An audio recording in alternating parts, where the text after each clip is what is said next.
to join me because a little bird told me that you don't really do podcasts. Is that true?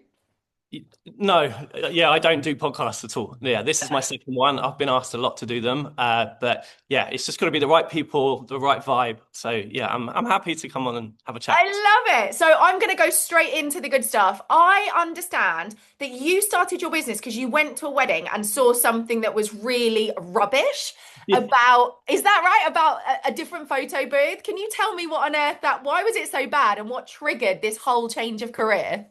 Yes. So I went to one of my friend's wedding, and he had a traditional oval photo booth, Okay. um, and I'd never really seen one. And I just sat there and I thought that looks quite fun. So I got up and I went in, did what everyone does, grabs a prop, have a bit of fun. But it was a really tacky prop.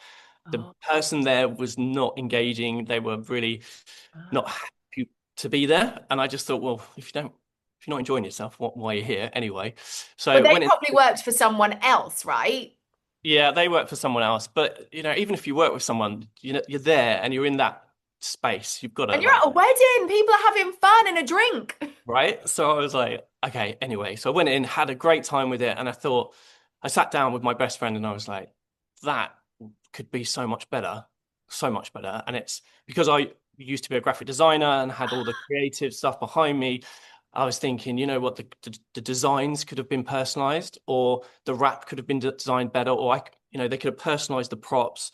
So my head was just going really creative, and I was like, that could be a really cool side hustle. And I just said to my friend, like, do you want to do that with me? Right there at the wedding, you were like, Yeah, should we start this business? yeah. Sat there with a beer, and he was like, I was like, yeah, come on, I'll buy it, and we can. By the end of the wedding, I had thought of the name, the brand, everything. I was like, it was a great wedding, but I was just like, I can make this work and just come with me to these events. And we'll just have some fun. We're getting a bit older, but we're people. And we did it. And we just kind of went to a few wedding fairs because, Okay, okay. Whoa. We're gonna like glossing over a gazillion things. So yeah, what year was that? What year was that wedding? When was this? 10 years ago. 10 years ago. Yeah. So was that 2016-ish? Yeah. Oh my goodness. Okay. 15, yeah. Yeah. All right. Crazy. So he was like, I'm on board. And I always think the best business ideas do happen like that. Like the name comes, the idea, and you just know in your gut. That's Yeah. what I did with my business. I'd always work for someone else. And then I woke up one day and was like, oh, got this idea. And you just run with it, right? 100%. Yeah. So what happened next? So from that wedding, like you didn't just suddenly start turning up at wedding fairs, right? What did you do next? Pretty much. I literally Googled where a wedding fair was after purchasing. Actually, no, Did you know anything about the wedding industry? no, nothing. Literally nothing. I just thought people want to have fun, right? It's a great everything. I was like, this is not a hard sell. It's Yeah. you're literally helping people capture memories. So even when we talk to people, we're not trying to sell anything. And I find that so I love that because it's not hard. It's like we have a product that is super fun, really engaging. No one can touch us, in my opinion. Really? I love that. Right? Do you know what I mean? I was like, you and you can go and talk to some other people like there are, and I have no problem with other people. Sometimes it actually helps us because we're like, you can have that if you want. Yeah. But with it's This is the terrible. alternative. Yeah. But yeah, well, I went to a wedding fair with him, and we made fun. We had so much fun with the wedding planners and stuff, and yeah, it was just took off from there, and people just booked us and booked us and Did, booked did us. And you did you create did you go and make the product first? Did you sell it first? Like how what in what order did you do things? so we actually didn't even have a photo booth. This is quite fun. This is a good way to run a business actually, is to see if the market wants it first, right? Yeah, so I had a website because I'm Yeah. a graphic designer, so I designed it all. Yeah. Really flashy website, photo booth on there, everything. And then when we went to the wedding fairs, we were just like, yeah, it's too big to bring at the moment, like this kind of thing. We had photos and stuff. Because I was like, we're not buying one until we've got booking, No, no. right? You It's need the cash flow. quite expensive outlay, right? So Yeah. yeah, we got loads of bookings and I bought it. Yeah, and the rest is history. And it just blew up. It's still blowing up now. But That's he so was like, I'm out. He didn't want to carry on doing it. No, bless him. He was like, you've created a monster. I was here for a fun side hustle, and he had a full-time job, and he was, he So just thought had it'd you be given up your main job at this point? yeah, I was out. Like I took some time out because my partner, she was pregnant. I just wanted to be a dad, and I Oh, loved taking time out, and I had that opportunity. wow. I was always looking for something. I didn't want to do graphic design anymore unless it And was you were for working for someone else as a graphic designer? That wasn't your business, or it that was? was my business as Yeah. well. Okay, so So you already knew how to run a business and make it profitable. Yeah. yeah, Useful um, skill. yeah, very useful skill. So and especially in graphic design and marketing and advertising, it was all my skill set was just perfect, right? Yeah. Yeah. So yeah, we did that and And then just busy. what happened, that horrible word that we all hate, like what happened in COVID? How did that go for you? Uh, yeah, good story. I didn't love COVID, but obviously, but the industry overnight, everyone was like going bust and Yeah, it's they tough. didn't know what to do. And, you know, people were like, oh, it's horrible when people want to see you fail as well. I don't like that. I think like, You think people wanted to see you fail? yeah, I do. I think a lot of Ew. people, yeah, like people were like, oh, what are you going to do now? Like this kind of thing. I was like, well, Do you mean like your family and friends around you, or do you mean other industry people? just other industry people because we're so successful. And new to them, right? Because you've got other people who've been in the business 20 years in the industry who are struggling to, I see those businesses, they come to me and we help them make profit, but they think because they've been around for gazillions of years that they should just automatically be successful, right? Right? Yeah, And consistency you're the and new kid on the block. yeah, and for me, I love stuff like that. Bring it on. Oh Like yeah? I have no yeah, I've got no problem with that. Like if you're focusing on me and I'm focusing on my clients, keep Yes. focusing on me. I'm doing well. So for me, it wasn't a problem. But going back to your original question, I was one of the first people in the UK to do virtual photo booths. So did a lot of R&D looking for the best software, etc. And it got me some of my biggest clients to date than I ever. didn't know you did that. Okay, so during the lockdown when you couldn't actually go and have these events, you were doing virtual, like on Zoom, like what we are. Yeah. So what would happen? I was just in my cabin, and I would log into a big Teams call, something like that, where everyone was kind of like losing the will to live. Yeah. Like they're all on a Zoom call, living life through a Zoom. I'd come on and go, look, listen, bit of fun. All I want you to do is click on this button. We'll take photos using your laptops. But at the end of it, oh, they could put stickers on it. It was all fully branded. Big clients like, Go on, name drop. Go for it. I don't know, we had like walkers and people like that that were trying to find something that was Oh, fun. all And were trying to find different ways to everyone, make those Zooms corporate do that. interesting. Yeah, all the time. So for me to have some dude who's just in a cabin speaking to walkers or big PepsiCo brands and stuff, I was like, this is insane. So what we would do is we'd take photos, but where we were a bit different, every photo that I took, I created the brand logo with all of the pictures like a mosaic. So at the end of the Zoom call or training call that they would do, they would say, guys, look, thank you for being at the meeting today. We've got something a bit of fun So they that you took the pictures at the beginning, and then you yeah, were doing this during that like 40-minute meeting or whatever. You're like literally boom creating. it does it automatically. So Oh, every time they take a picture, it just fills a so pixel. clever. And then at the end, I press a button and it just builds the company logo with all of the people. We had So like, I don't know, we had a worldwide call once. It was all over the world. And then everyone was doing these photos and it just created the brand logo. And it was amazing. And we still do it sometimes when people yeah. are doing like hybrid events, Yeah, it's great. which is really cool. But I got some really good clients out of it because no one was doing it. Yeah, it was decent. I was just sat in the cabin, like doing these virtual photo booths, and I could design it because I was a graphic designer, and yeah, it was amazing. And so during that time, obviously the in-person events were few and far between. The occasional time you were allowed to have, 10 people in a room. Yeah, But so you pivoted fast because again, lots of people just didn't think about how can I do this. Other people would have just sat at home and cried and rocked in the corner, right? yeah, that's not me, 100%.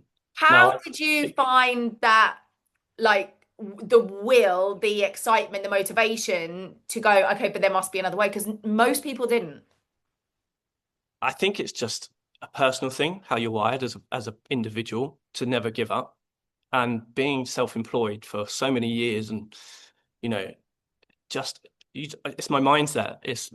Bring it on. You can pull me back for a bit, but then I'm coming back strong. So it was never an option to give up. It was never an option to go bust. It was like, no, how am I going to pivot, like you said? Yeah. Uh, and that's what happened. So yeah, it's just a mindset thing. That's amazing. You scaled in a very particular way that most of our industry haven't considered. In fact, I think I've only seen it in one other format for a stylist. hmm Can you share a bit about how that came about and what that looks like for you? So because we got so busy, and I didn't want to create a huge team around me and all that kind of stress that And comes why didn't you want to do that? because I love being a dad and I love being around my kids and I love having my time and I like going into an office and being present and all the stuff that comes with that. I just did not want to do it. I'm out. I've done that. I don't want to do that again. Lots of pressure. I'm older now. I don't want to go through all of that. So it was just, again, it's like, what do I want in life? Hmm. I've got a few years left. My kids are young. Yeah. I want to be there anytime. I don't want to miss anything. Yeah. So I don't want to be anyone else's clock. And I know when you're your own boss and you have a team, you can still do what you want, but you can't because you're still responsible for a lot of people and a lot of things happening. Do you follow Stephen Bartlett at all? Yeah, I love him, right? He literally legend. posted this week and said, when you become an entrepreneur, you think now you don't have a boss, but every single team member and client is now your boss. So instead of having one, you have like 250. And I was like, that is so well said. Yeah, and the way that he just puts things, like So clear. he's so clear. Like I saw him about last year at a conference, and when you just look at someone, and go, "Oh, you're just amazing!" Like, and the way And that he so talks, he's just that's like, like what you're saying, right? So you're now your own boss, but you don't want to get sucked into then having to basically answer to all of these people. So what did you do with that? Because that's a really cool way to look at it. yeah. So I was like, how can I scale? Because obviously, I don't want to like lose money. I want to make Yeah, money and stuff. yeah. And this is the mindset of like, well, rather than going, we're doing really well, that's fine. I was like, no, we can do even better. But how do I do that? And that's when franchising, someone mentioned to me and said, like, you could franchise your company. Do you know that? And I was like, yeah, potentially. And then I looked into it and I was looking into it during COVID as well, because, I wasn't out and I was thinking, how can I franchise this? Because Mm. it's a very personal business. People buy me and buy the team and whatever. So I really researched it. And how And many team members did you have at that point? Like, where had you got to? part-time about eight Okay. to Hmm. and And I were you still only have, covering one geographical location yeah, that's it. Like we would go to London or we would go up north occasionally, but the price was increasing and with travel? Yeah.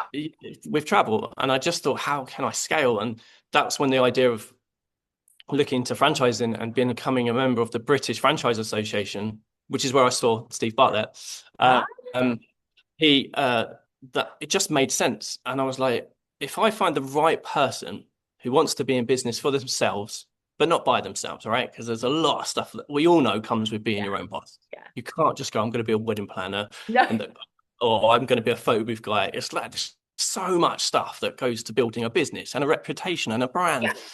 And I was like, well, I can do all that, and I can show them how we do it as a process. And franchising is all about tried and tested processes to become successful, right? Yeah. So, okay, so if I find driven, hungry, fun people and say, do this, this, and this, and you will get this, Yeah. and I'll support you as a mentor, and Love that.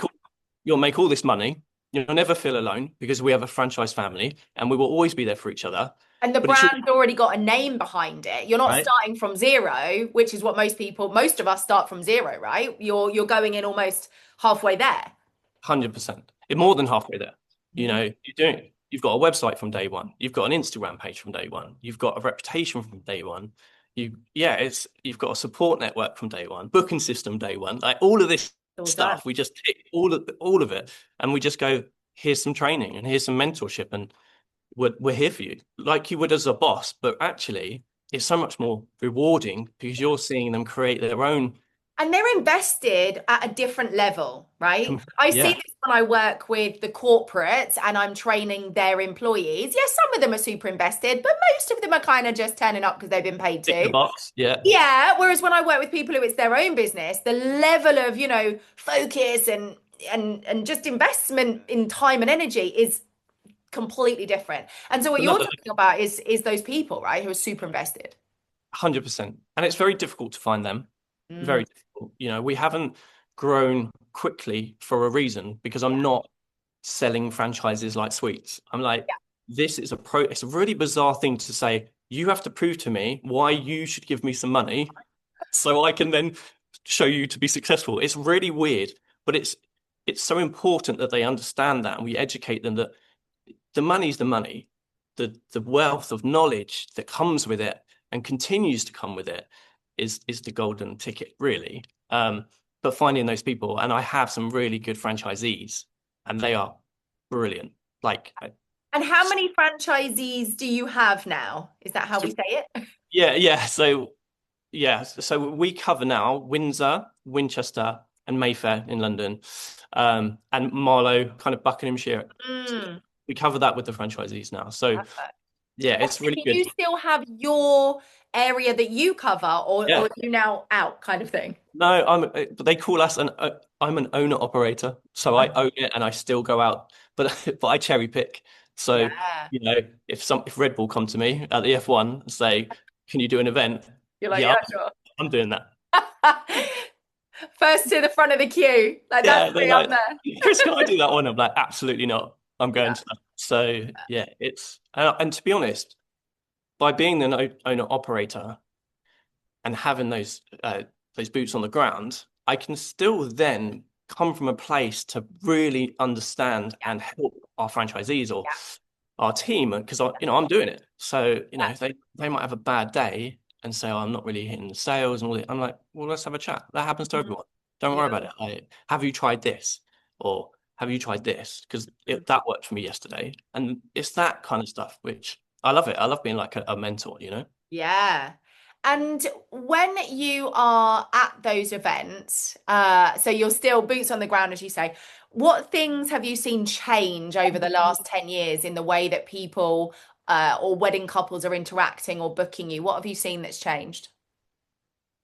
Um, they, it fluctuates. Back when we first started, people would just book on the day, buy into it, and it'd be great. And even then, that was unheard of. People were like, "Well, how come they're booking them there?" And then I'm like, "I love this!" Like the Yeah. booking on the day, full deposit. And I was just like, "Why is no one else taking bookings?" And they were like, "Chris, that doesn't happen." I'm like, "Well, it does for us." So It does in our world. it Yeah. does not. And I'm like, "Well, if you want us, you've got to book us." So I just couldn't get my head around it, but it fluctuates to we've got bookings 2 years in advance. That's how much people will book us, which is brilliant as a business model as well. Definitely. But we will also get people who will just call me and say, "Can I have a photo booth next week?" And because we've got multiple now or magic mirrors, we can do that. Where the smaller companies or the one-man bands will just be like, "I'm fully booked and I'm out." So yeah, does that answer your question? So. Yeah. What's something, let's say somebody comes to you, they want to be a franchisee, Mhm. and have you seen behavior or heard things from them that has just been a massive red flag and you've just been like, nope, you're not coming into our family? Yeah, there's loads of those. Okay, Like, we need to hear some of them. but there's one. Okay, there was one that just turned up on a Zoom call smoking, sat on a ledge, and I was like, "All right." And they were like, "Oh, sorry," like this, and I was like, "Okay, with respect, we're not even gonna carry on the Oh, call. did you say it? I'm out." Like I'm very honest, Oh, I love that. You were like, let's not waste our time. 100%. And I What said, did I that said to them, I person hope say? they apologized and really asked if I could have an interview with me and all this. And I said, I'll give you a bit of advice. And then I basically said, like, if you're going to turn up, but not just like, yeah, come on. Can you imagine if I came on this call and I was sat having, well, I don't smoke, but I was sat here on a ledge by a pool, just horrific. And I was like, well, if that's how you're going to turn up to me, how are Yeah, you going to turn up to my clients or the yeah, business or run a company? yeah, So absolutely. 100%. I'm of the same kind of mindset when I work with wedding coordinators in venues. If they can't be bothered to, brush their hair or put some clean shoes on or to make sure the button isn't hanging off their jacket, how can we expect a couple to give them 10, 20, 30 grand when like our button's hanging off a jacket? It's not, I don't care if your button's hanging off your jacket, but what does that look like to a wedding couple, right? And it's exactly what you're saying. I don't care you turned up smoking, but what does that say about how much you value what's happening here? That's why when we go to an event, I don't know.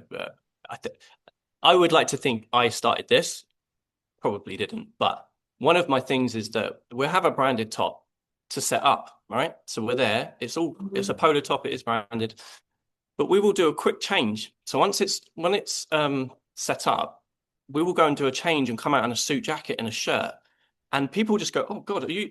Oh, you're the photo booth guys," and it's like a wow factor, and it's another element of respect and class for the client. And they're like, well, we just thought you were just going to stand there in your polo top, which a lot of guys do. It is what it is. Fine. Not for me. Like, I think we helped you with one of your soirees and you had Did, Shannon. yeah. How cool did they look, right? But Yeah.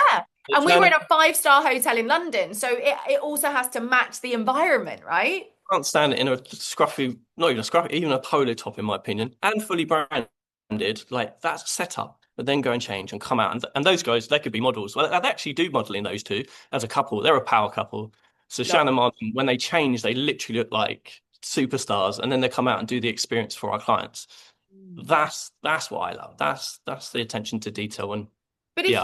are at a wedding where people are dressed up and they've got their fancy outfits on, Mm, it doesn't match when the suppliers who are still, it's different if you're a supplier who sets up something and then disappears, right? That is not there with the guests. But if you're there with the guests, we need you to kind of fit in at some level. 100%. And I have, I didn't bring it with me, but I have gold pin badges, and Ooh. it's so subtle, and it's just something we wear on our suits and whatever when we go out, and people just go, love that. Just Yeah. such a tiny thing, but people's eye are drawn to the pin badge of just like of our brand, And and it's that's very similar to what we do in five-star hotels. We don't have those big clunky name badges, right? We just have a pin with like the letter of the hotel name. So it's a very similar style, which elevates the level.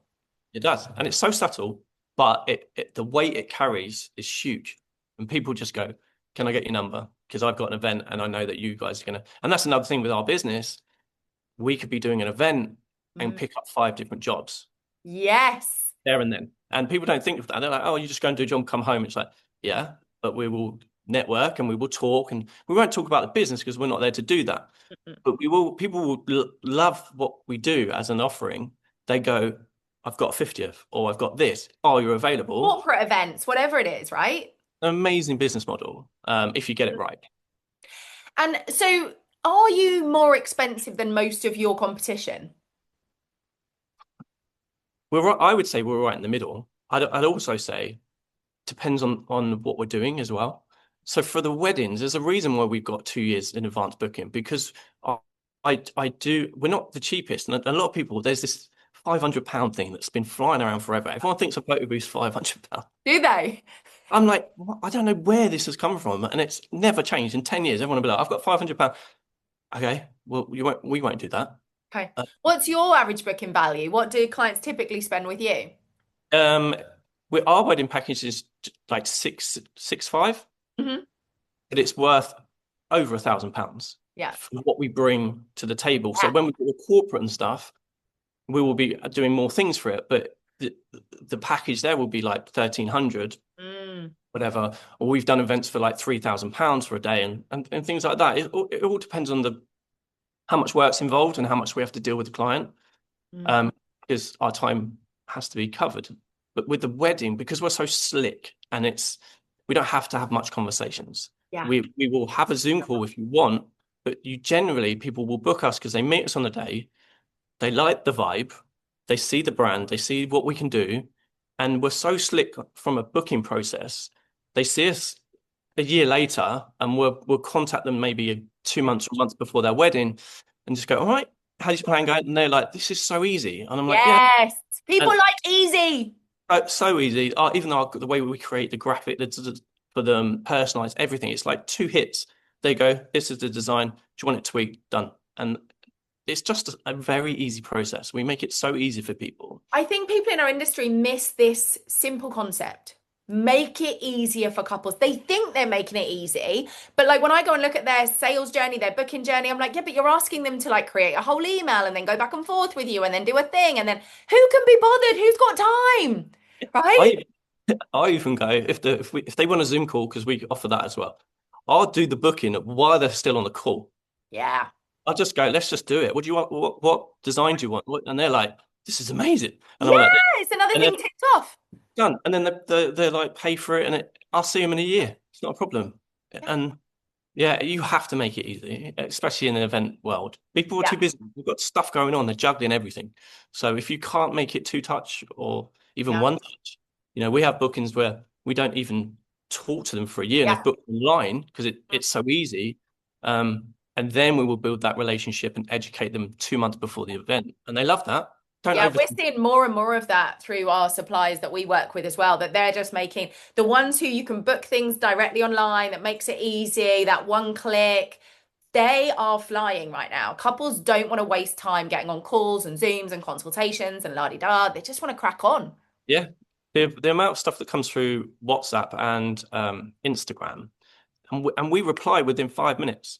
Like none of this, I'll give it a day. No, they're in their mind space is they want a question. It's like I won't have a bot. I won't have it. I think because we bring that personal touch, and I've looked into AI and all this sort of stuff and how it could help us. And I just think people will always want people.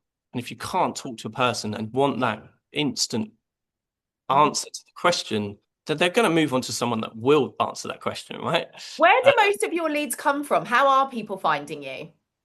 Because the landscape's changing, right? In the last few years, especially. Referrals. We're very, very lucky. We get a lot of repeat bookings from our corporates because you find a good supplier, you hold on to them. Yeah. It works both ways. So when I go to venues, and sometimes venues are a bit, in my opinion, can be a bit up themselves. I'll just be like, it works both ways, right? We are very good. So, and we will be amazing for your clients. Mm. If you're really going to just kind of like, I don't know, play us off against other people and really not appreciate a good supplier, then it works both ways, right? We go down the road and work for those guys. So yeah, yeah, it's pretty cool. I Yeah, love that. referrals, a lot of referrals. I hardly ever do wedding fairs. I do a few now, very hand-picked ones that we're a preferred supplier for, because we're a preferred supplier and we will support the venue and they will support us and I'll turn up to that. But when I first started, absolutely, I was at every wedding fair. I was like getting my name out there, talking.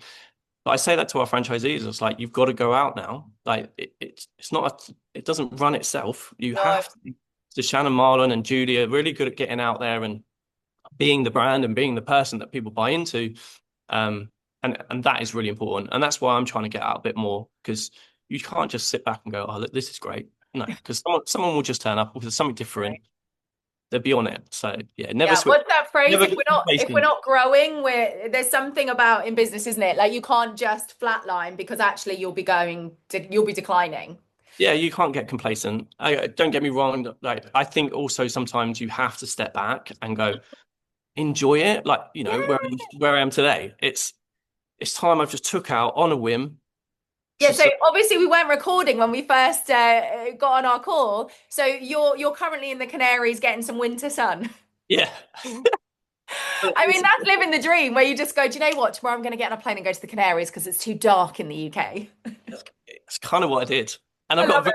I've got an awesome partner. Like she's amazing. And she sees that and she sees that sometimes I just need the grey weather and the drizzle. And I'm a happy person. And if that's not happening, I just need to go and find the sun and sit and I work and new ideas, no distractions. Yeah, I love it. It's been really nice. I I'm don't know going if back. you're the same. I find when I'm actually out of my office, on a holiday, on a trip somewhere, doing something completely different, that's when I get fresh ideas. So I 100%. created the wedding cartel for this year, which is a brand new thing I've done this year, and I created that in a kids trampoline park in Florida.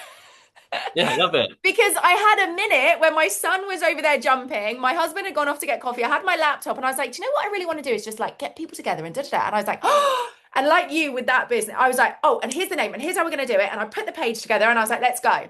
But if I'd have been sat in my office, I'm not sure that idea would have ever come to me. It wouldn't have because you've had so many other things that you were dealing with in that space. Exactly. A lot of my ideas when I'm walking the dog, I'll come back and Yeah.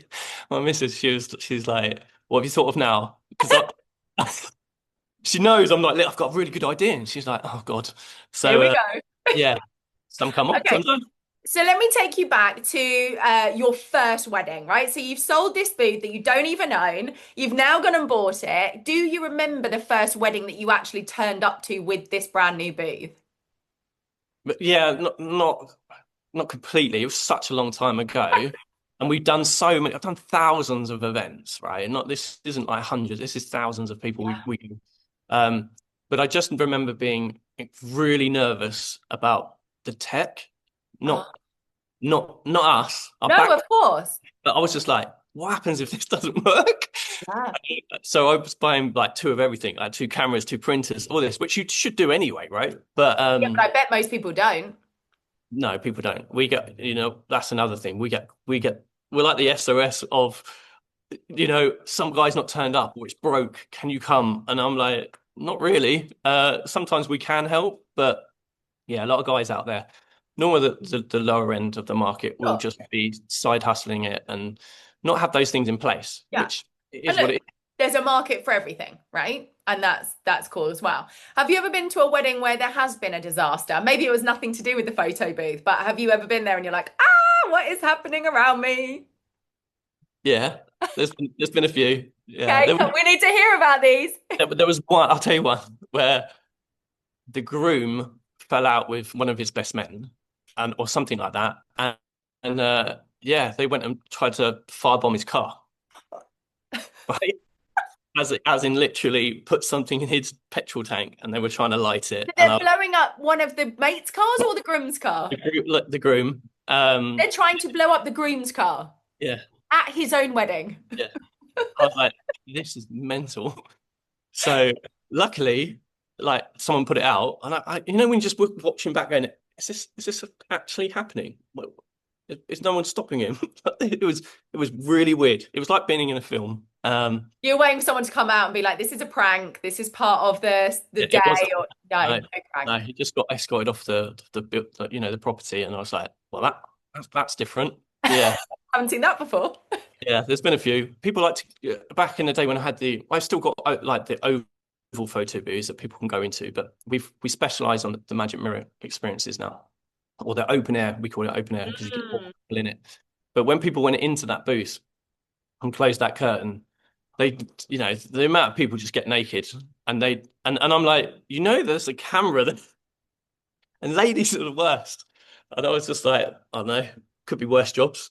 So back in the day, that was yeah, a lot of ladies like to take their tops off in a photo booth after a few drinks. Does So it not? Does it not? Where are the photos popping out of these naked women? so it had a curtain, but they would press the button and obviously do a countdown and take a picture. And then they would come out, but they lost their inhibitions. They didn't care, and they were like, "This is going to be a good one," and it would just drop out. And I'm like, "Okay, your online gallery will be with the like that." And she's like, "Oh my God, can you delete this?" And I was like, "I can, probably won't because it's quite fun." So So what? everybody can see it because it's an online gallery for like the whole event. Yeah, but I don't include that. So I take those out, and then I will provide them to the couple or the client and say, you can do what you want with those, but we're not going to put them in the public domain because yeah, that'd be a Yeah. world of pain for everyone. What So else have you seen at a wedding that you could write a book about? um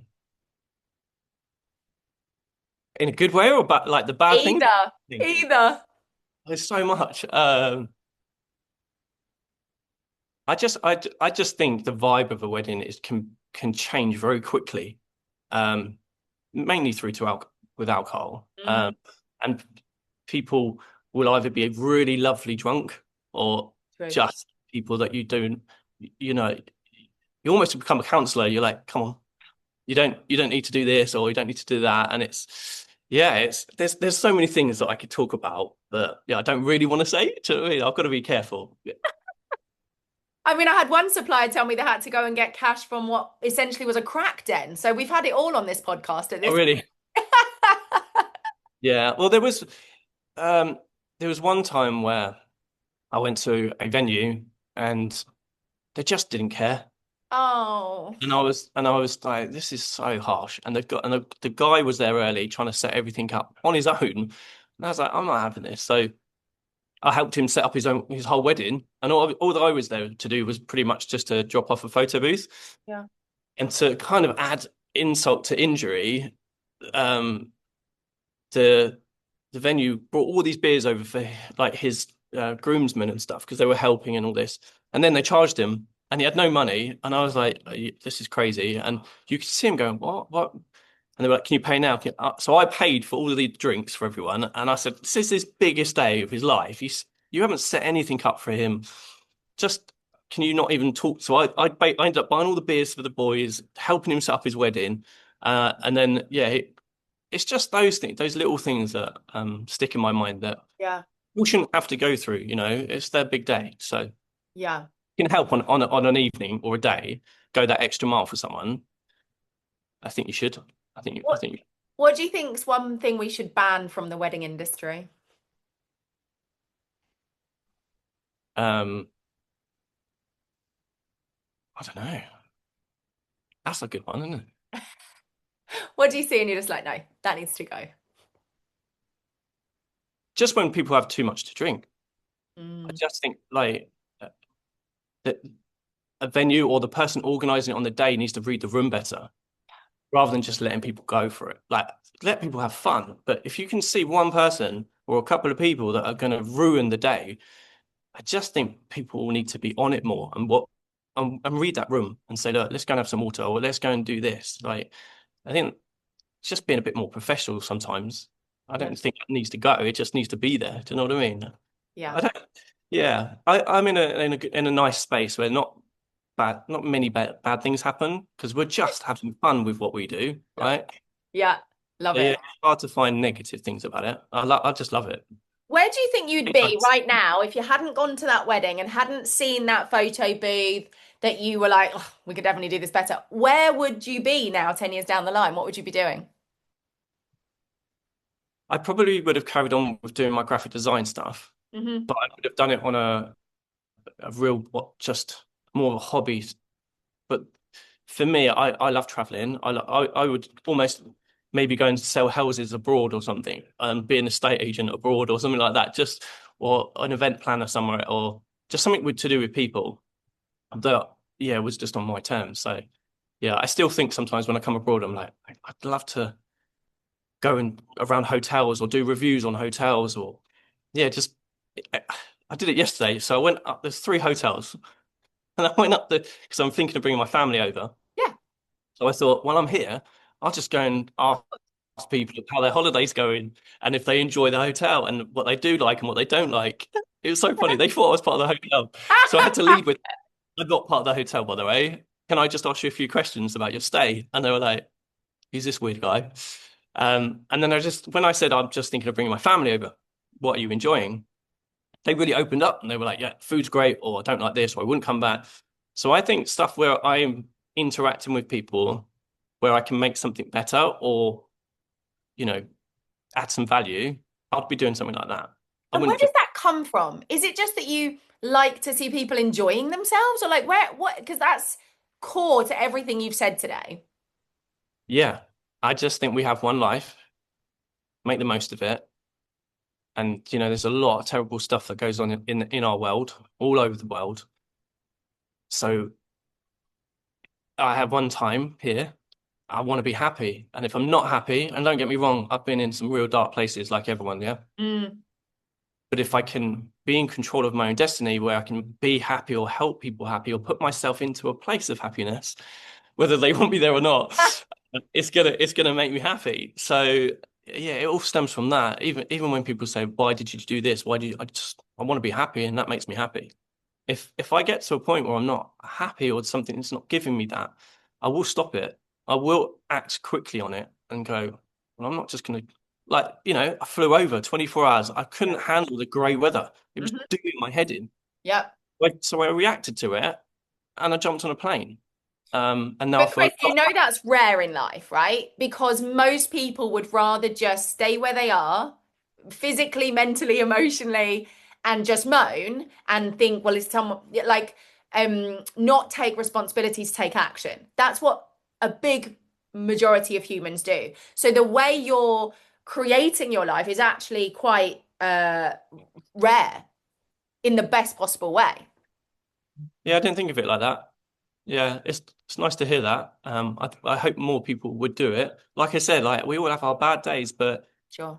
and people that aren't self-employed, like they have to go to a job and do a 9 to 5 and all this kind of stuff. And when I talk to people about, oh, I wish I could start my own business, I've helped loads of people, but I will say to them, so when you finish work, what do you do? Yeah. I'll just come They watch home and Netflix. yeah, I'll do that. And I'm like, well, you've got another 5 hours or 6 hours minimum to work on the business that you want to do. And but Mm. if you don't put that time in, it's not going to happen, is it? And then, I'm very good at calling people out because I just think people do make excuses and they do, you know, yeah, they do sit back and moan. And I'm like, well, what are you doing to change that? And I get you, you can't leave work because you could, after work you can, or you can do this. So for me, yeah, it's just a rite of passage really for I love myself. that. The word responsibility just comes to mind, right? Like either we can take responsibility for what we're doing and what we do every day, or what we do when we get home from work, or we can just think, oh well, the world does this to me, and this is, or we can make changes, right? Yeah. And not everyone's gonna like you or, you know, they might judge you. People definitely have judged me, and People are that's going to judge fine. anyway. Yeah, exactly. So and when you have that mindset, go, it's okay not to like me. I'm not, I'll get over it. But Yeah. the people that do like you or do, put fuel to the fire and lift you, that's the people I want to be around. And I'll go and look for that as well. It doesn't happen. So, you know, when I'm in a room, there's a reason why I'm in that room. There's a reason why I've come on this, right? There's a reason why I haven't gone on other podcasts. I'm not ticking boxes. Like I choose my time is valuable, not financially, but just really valuable who Sure. I'm spending my time with, I love hanging out with you, right? And having these chats, it's fun, Yeah. right? It's not, I'm here to talk about my business. We're here to have a chat. Yeah. And I like that concept. So I'll do it. Chris, what should I have asked you today that I haven't asked you? Oh, I don't know. You've asked quite a lot. I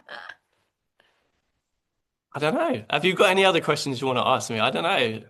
Um, What do people not know about running a franchise that, it looks all great and easy on the front end? What do they not know about like at the back end, how that happens?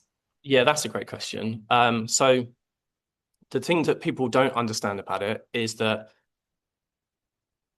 as soon as you become a franchisee, you are given a tried and tested formula that works, but you have to then um, do that yourself Yeah. with the support from us, and everything behind it, like the design or the booking systems or all those kind of things from starting a business that no one sees the calendars or how all this stuff works as a slick machine Mm. is something that people don't see or understand. And that's what I love about the franchise model is that I've made all those mistakes. I've done all that. I've had all those pain points. And I just wish more good caliber people would apply for the franchise. And now we have two offerings as well, because the main one costs, they need about £20,000, Mm. which is it's a decent amount of money. Yeah. When you're turning over, which you can, get up to 6 figures if you're really smashing it, 20 grand as an investment for Yeah. something that you're not going to be doing half of the work that you would do setting up your own business Yeah. and failing and wasting money. So we have that, and I'm launching this year something which is a smaller entry level, which is only £5,000. Okay. So ideally, people can come in on a lower level if they're the right people, but they're not scared off, and then they Yeah. can look to build up to the bigger one. So I'm really excited to be launching that this year. But I just, yeah, if this gets some really good traction, I just want people to contact me. And if they're in the event space or just love it, Mm. let's have a chat. Let's discuss it. And I And can. on that, where should they find you? So the website address is thebestmagicmirrors.co.uk. So you can go there, or our Instagram handle is the best magic mirrors. You have to put in the, not best. So And some they can people, also find you personally on LinkedIn as well. They can connect yeah, with you there. yeah, just look me up with Chris Goodchild on LinkedIn. I love LinkedIn. I think it's a great platform. If Yeah, it's amazing. yeah, Great for networking, finding the right people, finding the right rooms you want to be in. yeah. So, and I'll always link in with people. Amazing. Chris, thank you so much for your time today. It's been such a pleasure.